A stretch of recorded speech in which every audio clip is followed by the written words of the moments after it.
Hey everyone, happy spring. Lisa here from Down to Earth Gardening, and I'm excited about today's video because it is about compost, which is gardener's gold. So many great things about compost that I want to tell you about and why us gardeners really love it. And then I also want to talk about how to get started in composting. So what type of bins to use, where to put them, just to get you going with composting, because spring is a wonderful time to start composting. And then at a future date, in the very near future, I'm going to bring you a part 2 of this video to tell you how to get going in composting, which means the basics of it, what you can put in your composter and what you can't.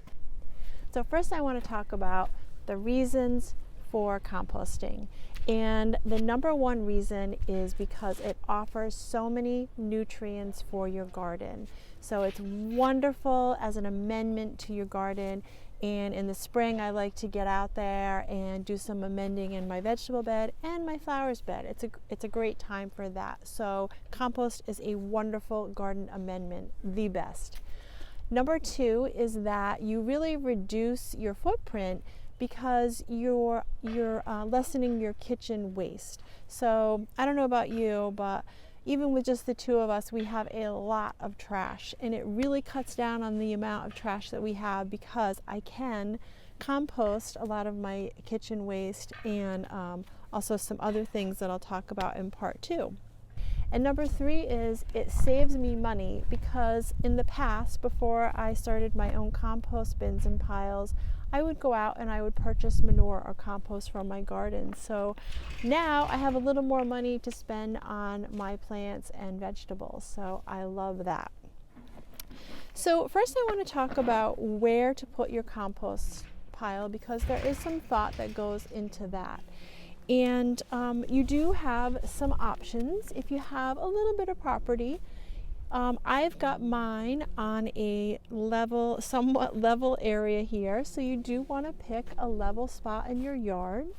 But you also want to pick a spot in your yard that gets some sunlight. So dappled sunlight, you don't want sun blaring on them and you don't want them in the shade. So you want part sunlight for your compost bins or pile. And then number 3 is you kind of want them accessible because, like I said, we're taking a lot of our kitchen waste and we're putting it into our compost piles. So I want it accessible for you from your home, your kitchen, and also from your garden because you're going to be putting the compost back into the garden. And then you also want to think about number 4, your water source, because the compost is going to need some water. So if you have an open pile, the rain that it's going to get is sufficient, but I have mine in these bins here that I'm going to talk about, so I need to have a faucet pretty close by. So those are just 4 things that you want to think about in where you want to put your compost bin. I know a lot of people that put them right in their garden, and if you can kind of, tuck them away in the garden, that is a really great option for you. So now we're going to talk about the what. What do we put our compost into? So I'm going to give you 3 good options. So option number 1 is a very budget friendly option. It is just a compost pile that you're going to put off in the corner of your yard because it may be a little unsightly, and just have a pile there for your yard scraps, your clippings, and your kitchen scraps.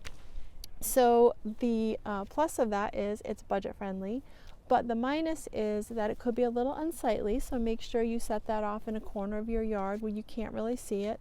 And then the bigger downside, which I think of, is it does attract rodents and such, especially if you're putting kitchen waste in there. So my daughter uses this method because it is so budget friendly and easy, and she just puts her yard scraps in there, no kitchen scraps, to kind of deter the rodents from getting into the pile and drawing them into the yard. So the second option is a compost bin, and this is a metal bin that I purchased, and I will leave you the links to my compost bins in the description. This one was from Gardener's Supply, and to be honest with you, the reason for purchasing it is because I don't have a lot of spots in my yard that are level and get the dappled sunlight, so I wanted something that was a little bit attractive. I really love the color of this. It's right next to our fire pit area, and I think it looks pretty good for a compost bin. The other positive thing about it is it does hold a lot of compost. So this makes a lot of compost.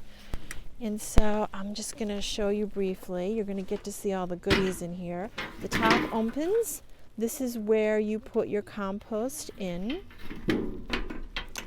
And then there's a door in the bottom that opens here. It's hinged here and it lifts.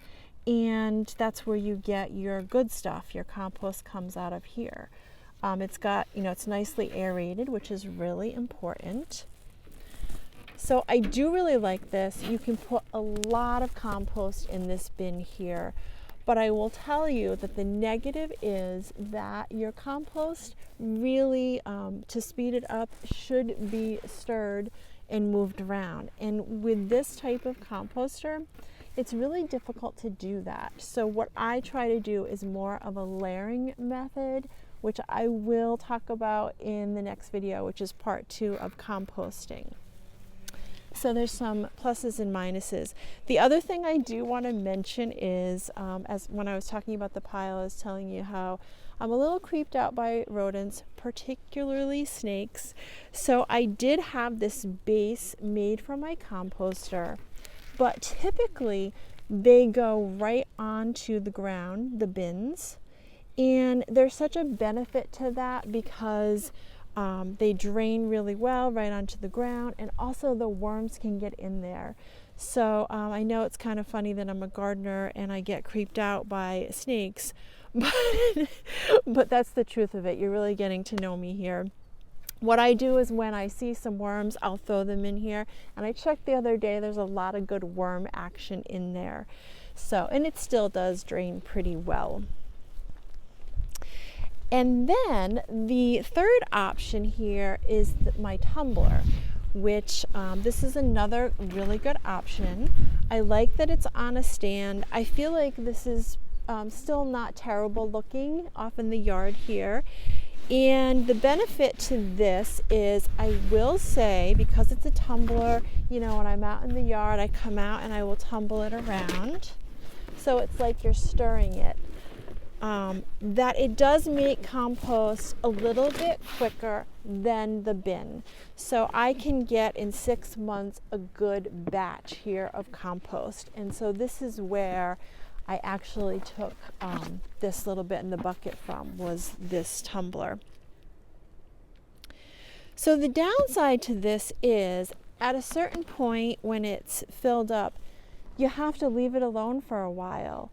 So I would say, that's the advantage to having the bin type, or you could also look into getting a dual rotating compost bin, which this brand is a Hot Frog, and they do sell that. So I think that's really nice, because what that's going to accomplish for you is you fill up one side and then you're going to leave it alone, spin it, give it a little water, make your compost, and then you're going to use the other side. So you'll always have a place for your kitchen scraps and whatnot. So I would say, if you are interested in just one composter, I would get the dual bin. So that's it for today. I hope you enjoyed the video. If you did, please tap like and join us and subscribe for some future gardening videos.